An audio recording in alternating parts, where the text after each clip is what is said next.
é o segundo bloco ao vivo do programa Saúde Master pela TV Master, canais NET e Claro 20 ou o canal 520, já agradecendo aos internautas no mundo inteiro, tvmaster.tv, e hoje é o Facebook que está transmitindo ao vivo. Quem quiser perguntar nesse segundo bloco vai se unir às perguntas anteriores no decorrer da semana, quando avisamos dos nossos programas. Basta apontar a câmera aí do celular, está aparecendo agora o querido, código QR, e a partir daí vai chegar aqui nos nossos dispositivos e nós iremos responder. E eu já tenho aqui a ilustre presença do doutor Petrúcio Sarmento, mais uma vez aqui no programa Saúde Master. Doutor, muito obrigado, doutor. Eu que agradeço o convite e agradeço a audiência de todos os telespectadores da nossa TV Master. Doutor Petrúcio, na primeira vez que o doutor esteve aqui nessa mesma bancada do programa Saúde Master, é lógico, nós conversamos maciçamente sobre as ações na Unimed de João Pessoa, que é lógico, o doutor ainda continua acumulando ainda mais funções, não é isso, doutor, junto à Unimed de João Pessoa? Pois é, além de nós tivemos todo um trabalho, a primeira vez que nós estivemos aqui era para falar sobre as atividades no núcleo de enfrentamento do Covid, E agora com essa segunda onda, tivemos que reativar esse núcleo estratégico e agora ainda estou acumulando a função de diretor de provimentos, que na verdade cuida dos recursos próprios da Unimed e que causa imensa preocupação essa segunda onda pela ocupação de leitos que foi muito rápida, O senhor estava falando agora há instantes, eu notei, logicamente, a preocupação ressaltada pelo senhor com esse aumento. Inclusive, o senhor estava me dizendo, doutor, que o senhor defende até outras ações, estão a verificar junto aos órgãos, o que é de forma específica que o senhor pretende ou que o grupo pretende para tentar minimizar toda essa situação. Pois bem, o que mais nos preocupa é que com a eleição, o que houve foi, de forma linear em todo o país, uma exposição em massa da população, sobretudo no primeiro turno. Isso fez com que houvesse uma reincidência dos casos de Covid, na nossa opinião até mais intensos do que a primeira onda, é o que nós estamos medindo ou metrificando com os nossos números. A Unimed, desde o começo, ela tem feito de forma contínua e diária toda a medida dos números baseado nos nossos atendimentos, tanto na parte de teleatendimento, da telemedicina, como também presenciais. O que nós estamos observando agora, Fábio, é exatamente uma preocupação quanto à ocupação de leitos. Tivemos que reativar toda a estrutura que foi ativada na primeira onda. Sobretudo, tivemos que ampliar novamente a UTI e a Unimed fez um trabalho fantástico, parabenizar os diretores do Hospital Alberto Urquiza, que em 15 dias criaram, do nada, mais 10 leitos de terapia intensiva.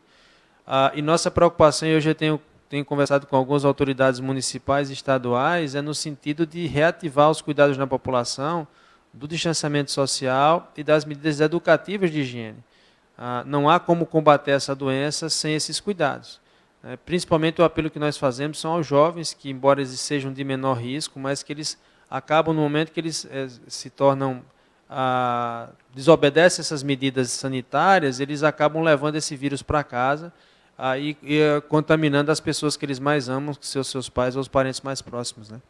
É de grande valor, não resta dúvida, a informação que o doutor Petrúcio Sarmento está mostrando, falando, e é lógico, é aquele critério. É complicado, mas os fatos são evidentes e lógicos, está aí. As pessoas têm que ter toda aquela responsabilidade das medidas básicas e realmente aguardar a vacina para observarmos justamente o andamento da situação. Mas a pandemia aí está bem forte e, como o doutor falou, é motivo de imensa preocupação. Doutor Petrúcio Sarmento, é lógico que hoje vamos falar muito sobre a especialidade do senhor. O senhor é um grande cirurgião torácico, além de pneumologista. Doutor, eu vou ressaltar, eu faço questão, alguns tópicos do currículo do senhor. É aquele momento que as pessoas no Saúde Master já pedem, doutor, e já vibram.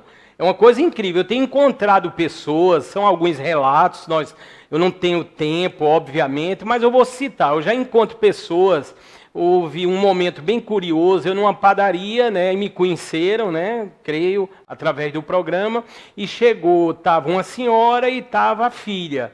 Aí disse desse jeito, doutor, disse, olha, só em assistir o programa Saúde Master, ela se decidiu que quer fazer medicina de qualquer maneira. Eu fiquei muito contente, doutor, porque essa busca por um programa diferenciado, de qualidade, trazendo médicos que têm a informação precisa, correta, absoluta, isso me deixa muito contente. Portanto, ter o senhor aqui é uma honra. Eu conheço um pouco da história e eu vou citar alguns tópicos. Muito obrigado, viu, doutor? Já digo de antemão. Eu que agradeço, acho que vocês têm um papel fundamental na imprensa e esse programa em especial pela seriedade com que você o trata, né? Então, sempre trazendo temas de evidência, temas modernos, temas inovadores,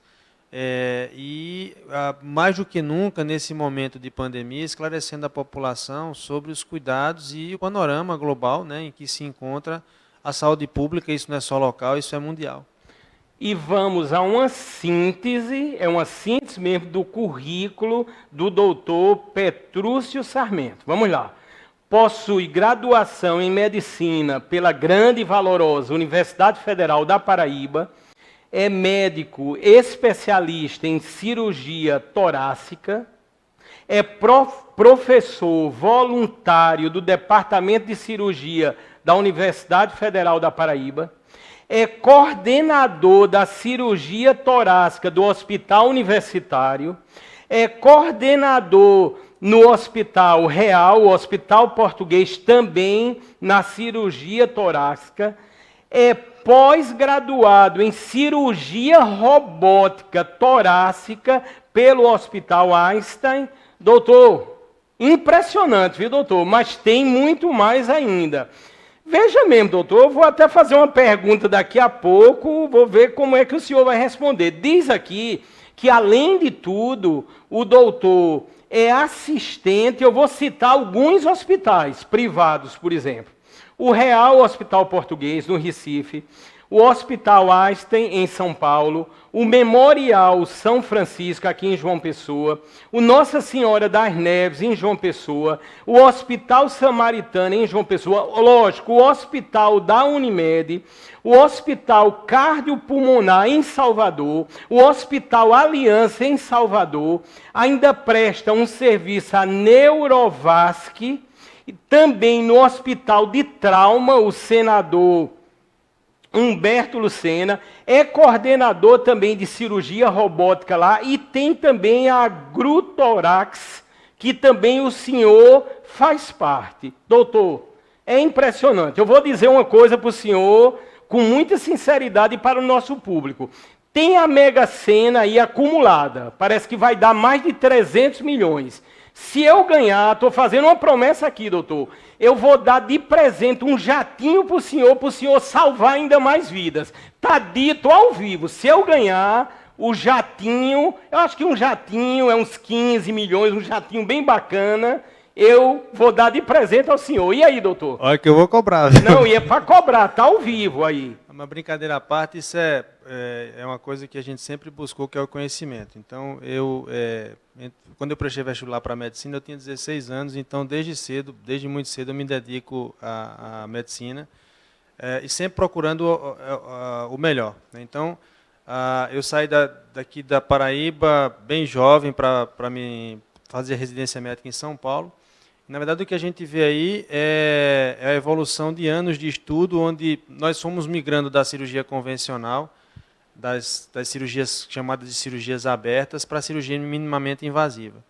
E a partir do momento que nós fomos acumulando esse conhecimento, acho que uma das obrigações nossas como professor, e aí eu fui muito tempo médico, assistente da Escola Paulista de Medicina, que é a Universidade Federal de São Paulo, Então, nós buscávamos difundir a cirurgia torácica minimamente invasiva pelo Brasil, né? Trazer essa cultura, levar aos diferentes cidades, estados e regiões do Brasil. Então, a partir disso, nós fomos montando grupos de cirurgiões torácicos, e várias dessas técnicas que nós desenvolvíamos lá, nós fomos trazendo para cá. Então, eu trabalhei durante 15 anos em São Paulo e tive a grata recompensa de, quando vi de volta para Paraíba, nós mantivemos um convênio com o Hospital Albert Einstein, onde nós representamos, na verdade, aqui em João Pessoa e Recife, o Hospital Albert Einstein como um programa que eles têm chamado de Médicos Fora do Einstein, que procura exatamente difundir conhecimento e integrar os médicos de outras cidades com o Hospital Israelita Albert Einstein em São Paulo. No Hospital Português, mesma forma, fomos convidados para montar um grupo de cirurgia torácica minimamente invasiva no hospital, e há 2 anos tivemos a grata surpresa de que o hospital ele adquiriu um dos sistemas robóticos mais modernos do mundo, o mais moderno do Norte-Nordeste, que é um sistema robótico chamado Da Vinci XI, que possibilitou que nós pudéssemos iniciar um programa de cirurgia robótica, né, sempre visando a melhor cirurgia possível para os pacientes com câncer de pulmão, e da forma menos invasiva, o que representa um retorno muito mais rápido desses pacientes às suas atividades normais de vida, com um resultado pós-operatório muito melhor. Portanto, parabéns mais uma vez, doutor, mas vamos começar falando dos nossos pulmões, que o senhor, lógico, é um grande especialista. Doutor, tem chegado muitas perguntas, e na semana também as pessoas comentam muito, lógico, a internet aí está para se pesquisar, para mostrar tudo, que os casos, lógico, de Covid ligados, evidentemente, com os pulmões, eles têm se agravado mais, ou seja, de uma forma mais rápida, o pulmão ali de repente já está todo inflamado, com uma situação muito complexa. Isto está realmente ocorrendo, doutor?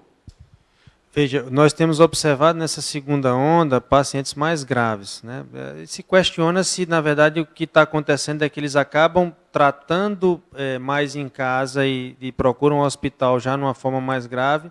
Mas, do ponto de vista prático, o que nós estamos observando é que esses pacientes que estão procurando o hospital têm levado a um índice de conversão e internação maior do que na primeira onda. O que é esse índice de conversão? São pacientes que, quando adentram o hospital, eles já mostram alterações nos pulmões, isso é representado pela tomografia de tórax, e nos exames de laboratório, que já nos levam à necessidade de internar esses pacientes para que tenham um tratamento mais avançado. Sempre lembrando que, isso eu falo hoje em nome da Unimed, que nós orientamos os pacientes a, nos primeiros sintomas, já procurar o serviço de telemedicina através do site da Unimed, para que desde o início ele já possa ser monitorado, seja por uma das nossas enfermeiras ou por um dos nossos médicos, da melhor forma possível, fazendo com que ele se dirija ao hospital quando realmente houver necessidade de uma intervenção.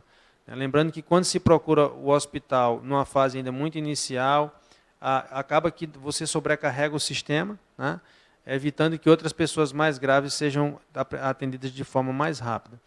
A partir do momento que você tem esse comprometimento pulmonar, realmente é um paciente que já passa a depender de oxigênio, já vai demonstrar um processo inflamatório muito mais intenso, e que certamente vai demandar os cuidados hospitalares, e que são cuidados, na sua imensa maioria, cuidados muito especializados, né? Doutor Petrúcio, aqui estão chegando muitas perguntas nesse contexto ainda dos nossos pulmões. Doutor, se uma pessoa hoje chega numa unidade hospitalar e, na questão dos exames, o vidro fosco, a história toda, e vê que 25% do pulmão está comprometido com a Covid, a pessoa está com Covid, já seria um caso de internação? Qual a opinião do senhor, doutor? Vamos lá. Na verdade, o que nós avaliamos na hora de internar, ele encontra-se dentro de um contexto. Então, só a tomografia em si e o grau de comprometimento pulmonar, ele não é um índice único que nos leva a internar um paciente. O que nós chamamos a atenção, Fábio, é que a clínica, isso é um ditado básico da medicina, que a clínica ela é soberana.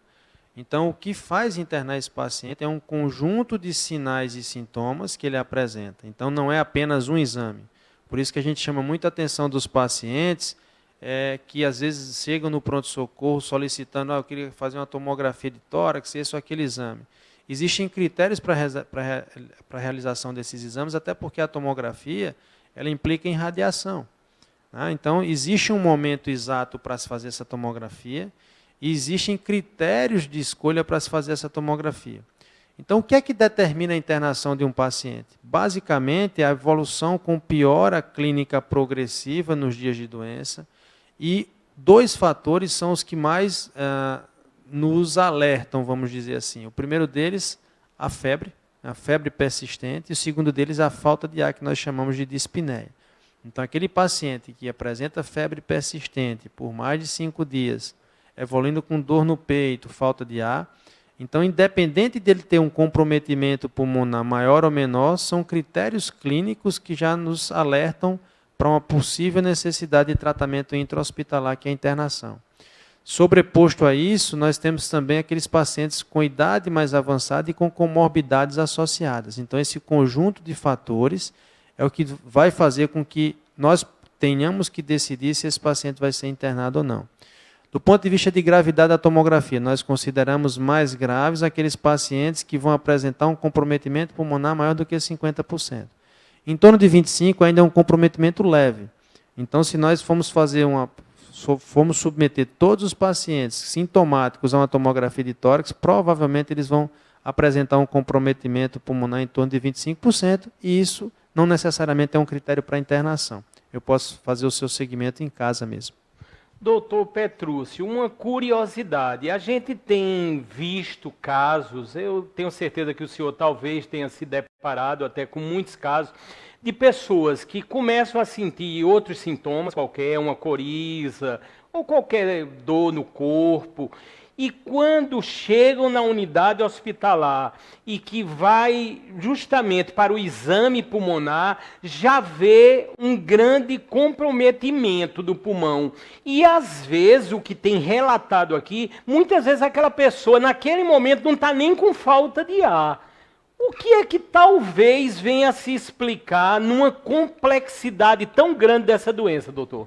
Bom, primeiro, como você falou, é uma doença extremamente complexa. Quem acha que aprendeu a tratar a Covid ou que tem uma receita, que nós chamamos de receita de bolo, entre aspas, para tratar a Covid, ele vai se frustrar, né? E mais ainda se decepcionar, porque é uma doença multifacetada.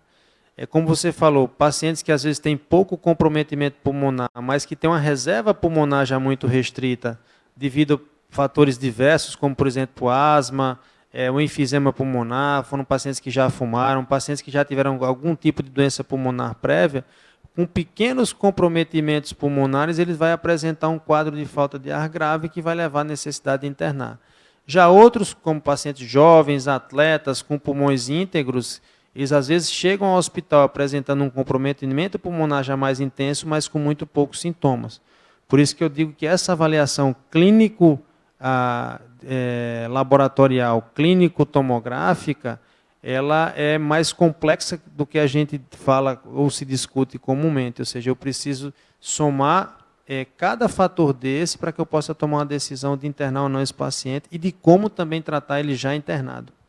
Doutor Petrúcio Sarmento, essa semana, doutor, lógico, eu precisei do senhor a título, né, de uma familiar e que estava com os sintomas. E, lógico, o senhor, através da telemedicina, da teleconsulta, lógico, com todo o profissionalismo, atendeu. E eu notei uma curiosidade no que o senhor colocou para aquela paciente. Ela sentindo um desconforto respiratório inicial, e o senhor disse logo, olha, fique de bruços, ou seja, fique deitado com a barriga ali, não é? Essa ação, ela pode ou deve efetivamente ajudar nesse momento? Eu sei que no caso do hospital, de uma UTI, ele tem sido muito usado, esse procedimento. Mesmo num caso, vamos dizer assim, simples, de um desconforto inicial, o senhor julga essa ação interessante? Sim, eu acho que essa é uma posição que nós chamamos no meio médico de prona ou pronação, que é o fato do paciente deitar-se com a barriga para baixo. Isso tem demonstrado que apresenta uma melhora significativa no conforto respiratório dos pacientes, porque você passa a levar sangue para áreas do pulmão que são melhor aeradas. Então, a troca de oxigênio é uma relação que nós chamamos de ventilação-perfusão. O que é isso? É a quantidade máxima de sangue que eu levo numa área do pulmão que está melhor ventilada possível. Então, o ato de nós colocarmos esses pacientes de barriga para baixo faz com que o fluxo sanguíneo pulmonar seja redirecionado para áreas melhor ventiladas. E isso faz com que haja uma melhora tanto no conforto do paciente, como clinicamente e laboratorialmente na troca de oxigênio, ou seja, na saturação de oxigênio. Eu acho uma informação assim, muito importante, à medida que o doutor Petrúcio foi falando, imagens, né, dessa sistemática foram aparecendo e, obviamente, com a informação de um médico extremamente competente, experiente, de grande conhecimento. Doutor, estão perguntando muito, é inevitável a opinião do senhor sobre as vacinas. E aí, doutor? Importantíssimo, sem dúvida nenhuma, essa vai ser a principal arma contra a pandemia. Tá? Temos que ter cautela quanto ao tipo de vacina e como é que ela é executada. Hoje nós temos basicamente 3 tipos de vacina no mercado que já foram muito bem testadas e avaliadas. Uma informação importante é que nós, assim como na primeira onda, eu sempre procuro conversar com colegas de outras áreas do mundo para saber como têm sido as experiências lá, para que nós pudéssemos replicar aqui antes mesmo de que a doença chegasse com tanta intensidade. E essa semana mesmo eu estava conversando com um colega nos Estados Unidos e ele falando que mesmo diante da vacinação americana, que já se iniciou essa semana uma verdadeira operação de guerra, eles ainda imaginam que permaneçam com picos elevados de internação até março, até meados de março, doutor, mesmo com vacinação. Doutor? E nós estávamos tentando entender por que é que isso acontecia, que com a chegada da vacina acontece um paradoxo aí, sabe, Fábio? A população passa a se tornar menos cautelosa quanto às medidas sanitárias. Não, está chegando a vacina, então vamos aqui liberar, né? Então, assim, é preciso manter todos esses cuidados, principalmente no Brasil. O Brasil é um país continental, as questões de logísticas elas são extremamente complexas. Dependendo do tipo de vacina que o governo vai escolher para fazer a imunização em massa, precisa de uma acomodação especial do ponto de vista de acomodar essas vacinas em gelo. Né? Então, não vai ser uma operação fácil e até lá é importantíssimo que se mantenham todos os cuidados e medidas sanitárias que a gente já vem comentando aqui desde o início do programa. Essa informação, doutor, faço questão, vou tocar aqui mais nesse assunto aí, que a experiência do senhor, que é enorme.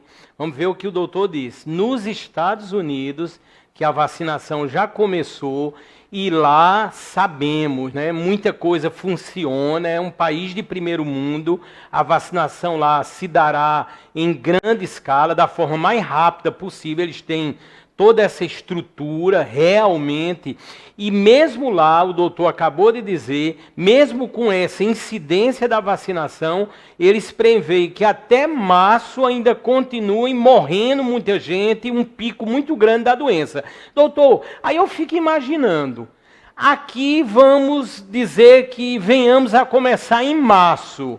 Aí no pensamento do senhor e na experiência e nessa conversa a título internacional, a gente pensa, março, abril, maio, junho, julho, imagine isso num pico no Brasil. Doutor, é muito preocupante, não é, doutor? Perfeitamente. Isso é extremamente preocupante por vários motivos. Primeiro que o custo disso é muito alto, né? Tanto o custo direto hospitalar para qualquer operadora de saúde, mas também o custo social. Economicamente, é um ano que nos preocupa bastante.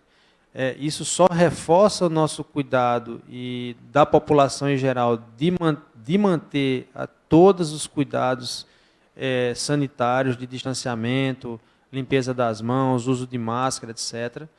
Porque, como você comentou, os Estados Unidos montaram uma verdadeira operação de guerra, é um dos países mais ricos do mundo, se não o mais rico, e está passando por toda essa dificuldade. Como a gente sempre acompanhou na América do Norte, foram os maiores índices de mortalidade do mundo, né? Não, sem comparação com nenhum outro país, e nessa segunda onda, eles não estão diferentes. Índices de internações elevadíssimos, de morte elevado, e mesmo com toda essa estrutura de guerra para vacinação, eles ainda esperam que esses índices permaneçam elevados até meados de março. No Brasil, como isso vai ser retardado, mais ainda um motivo para nós nos preocuparmos. E trabalharmos em conjunto, né, Fábio? Isso é mais do que nunca. Verdade. Os governos Doutor, têm que trabalhar em conjunto, né? Um grande alerta, assim, eu sei que a mente nossa, assim, com todas essas ações e situações, fica realmente, né?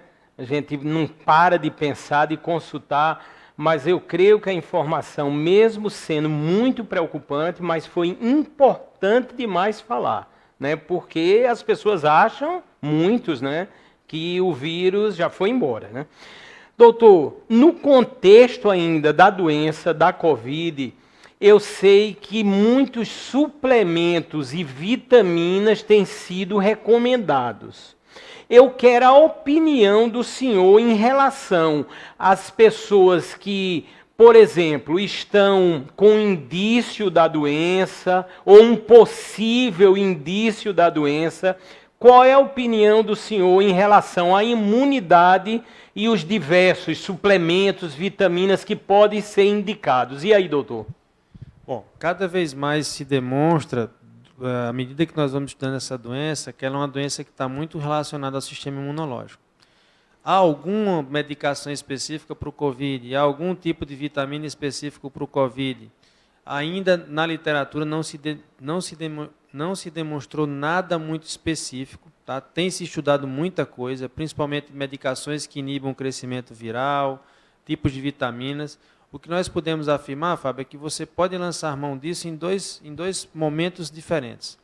Na prevenção, como prevenção de qualquer outra doença, uma alimentação saudável, né, balanceada. Na pós-doença, na recuperação desses pacientes, uma alimentação baseada em fatores que possam aumentar a imunidade. Então, hoje existem alguns suplementos no mercado que os nutricionistas podem orientar perfeitamente, que vão favorecer uma recuperação do sistema imunológico. Lembrando que é muito interessante isso, há uns 15 dias nós tivemos uma aula do Colégio Americano de Cirurgiões, mostrando o grau de sequelas que essa doença tem deixado em diversos sistemas, né? Então, o sistema mais comprometido ainda é o sistema respiratório, então mostra que após 3 meses de doença, de recuperação dessa doença, os pacientes apresentam limitação no sistema respiratório, mas ela acomete sistema cardiovascular, acomete os rins e principalmente aqueles pacientes que tiveram a forma grave da doença, acomete a parte neuromuscular. Cada vez mais tem se mostrado comprometimento de bainha nervosa, que leva a alterações de mobilidade, dor, perda da sensibilidade, naqueles pacientes que tiveram a forma mais grave da doença. Então, nesses pacientes, reposições direcionadas de vitamina, como vitaminas do complexo B, elas podem ajudar, tá? E, previamente a isso, vários elementos que fortalecem o sistema imunológico também, do ponto de vista de nutrição, podem ajudar. Então, é importante que cada pessoa vai ter uma forma de repor e uma necessidade diferente, que seja consultado sempre um médico ou um nutricionista nesse momento. Vocês estão realmente ao vivo, são informações preciosas aqui, que o doutor está de uma forma assim muito balizada, muito verdadeira, né? Um acúmulo de uma experiência incrível e que está sendo de total utilidade pública. Doutor Petrúcio, eu sei que na utilização cirúrgica com o robô, o senhor também é um grande especialista. E eu queria, agora, nós estamos quase no final, mas vale como um alerta também ligado com o câncer de pulmão. Eu sei que o Brasil tem feito muita campanha, eu li até que o índice de fumantes tem caído, mas o problema eu tenho certeza que é seríssimo. A pergunta é, a utilização do robô, lógico, eu acho que em casos oncológicos, em relação ao pulmão, como é que o senhor está vendo essa evolução? Bom, a cirurgia torácica, isso eu falo mais especificamente no tratamento do câncer de pulmão, ela evoluiu de forma significativa nos últimos 10 anos. Então, ela evoluiu para isso que nós chamamos de cirurgia minimamente invasiva, que é aquela que é realizada através de pequenos furos. E a cirurgia robótica, ela chega como uma nova arma, uma arma ainda mais moderna, para que nós possamos tratar os pacientes com câncer de pulmão. E o grande benefício que eu vejo, Fábio, é a interação que essa plataforma robótica permite do ponto de vista de somar vários recursos numa única, vamos dizer assim, numa única unidade, né?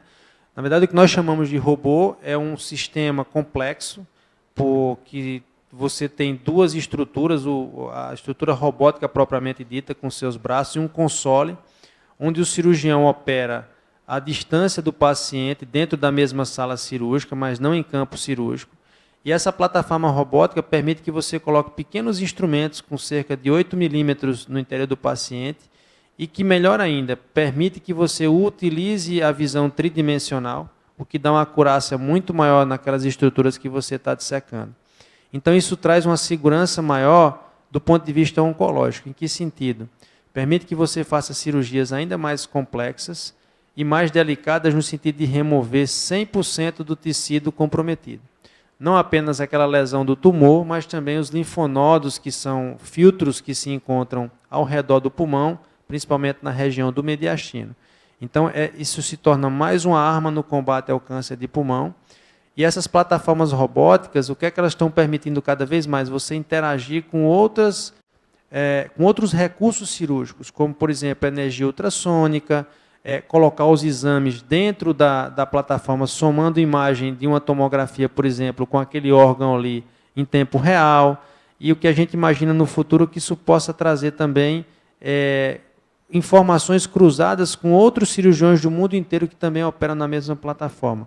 Ou seja, através da internet, a análise simultânea de milhões de pacientes operados, trazendo mais informação para o cirurgião. Isso vai se converter em quê? Em segurança para o paciente e uma chance maior de uma cirurgia mais próxima da perfeição e da cura, né? Doutor Petrúcio Sarmento, nós estamos praticamente no final do Saúde Master. Agora, doutor, uma curiosidade, se é que eu estou certo, por que não temos ainda na Paraíba um robô como o Da Vinci? Bom, as plataformas robóticas, elas são extremamente caras, então a própria indústria ela faz todo um estudo de mercado para avaliar a viabilidade da implementação desses sistemas. A Unimed ela tem avaliado essa possibilidade, ela está trabalhando nesse sentido, e o mais importante é que, antes de montar qualquer programa robótico, né, Fábio, que haja um estudo de aplicabilidade e de sustentabilidade econômico-financeira. Lógico. Então, hoje eu tenho um público que vai ser beneficiado com esse tipo de cirurgia, sim ou não, e se sim, qual a forma de eu viabilizar do ponto de vista financeiro? Porque são tecnologias importadas de elevadíssimo custo, não só de instalação, como também de manutenção. Então, isso tem que ser feito com muita calma, um estudo muito bem avaliado, para saber, do ponto de vista de benefício e efetividade, o quão a população vai ser beneficiada nesse sentido. Eu não tenho dúvida nenhuma que a tendência a isso é baratear, e nós temos em todos os locais, permitindo inclusive que experts de outras regiões do mundo ajudem cirurgiões locais a fazerem a melhor cirurgia possível.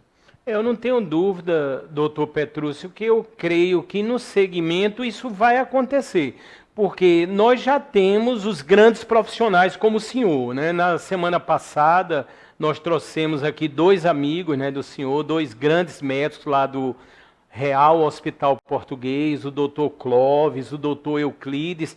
Nós notamos que há uma evolução muito grande nesse sentido aqui ao lado, aqui no Recife. Portanto, a gente está torcendo muito que esse robô venha para também salvar vidas. Eu sei que em algum momento vai vir e que essa viabilidade, se Deus quiser, será criada. Não é isso, doutor?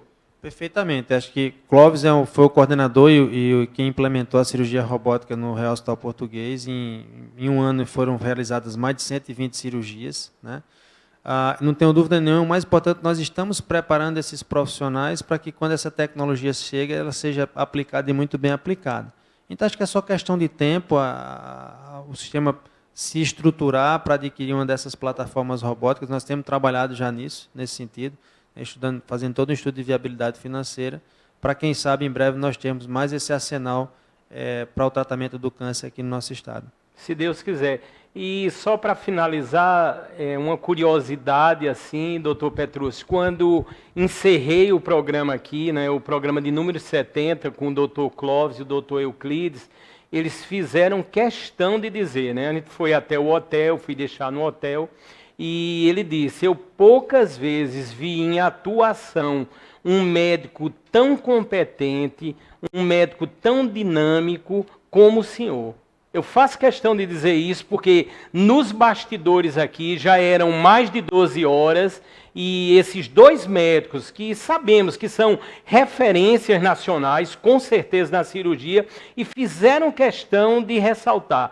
O doutor Petrúcio é de uma competência, inclusive, doutor, em uma dessas cirurgias robóticas, eu vou querer que o senhor me convide, viu? Eu quero assim assistir. Dessa vez eu não vou dizer que eu quero ser operado, porque eu estou dizendo muito. As pessoas já estão torcendo aí, talvez, para que eu esteja numa sala de cirurgia, mas enfim, eu sei que a competência do senhor é maravilhosa. Doutor, muito obrigado.